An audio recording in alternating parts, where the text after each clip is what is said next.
अस्सलाम वालेकुम दोस्तों मैं खुदादाद बलोच और आज का ये खूबसूरत व्लॉग यानी इलाका दश्त का है और हम लोग इस वक्त मौजूद हैं दश्त के इलाके में जो कि कोयटा से 2 किलोमीटर दूरी के फासले पर है, कोयटा कस्टम से।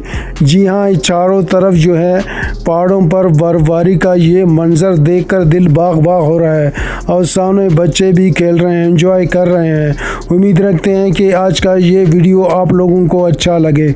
अगर आपने चैनल को सब्सक्राइब नहीं किया तो चैनल को सब्सक्राइब करें और साथ में बेल आइकन को क्लिक करें ताकि नई आने वाली वीडियो का नोटिफिकेशन आप तक पहुंच जाए।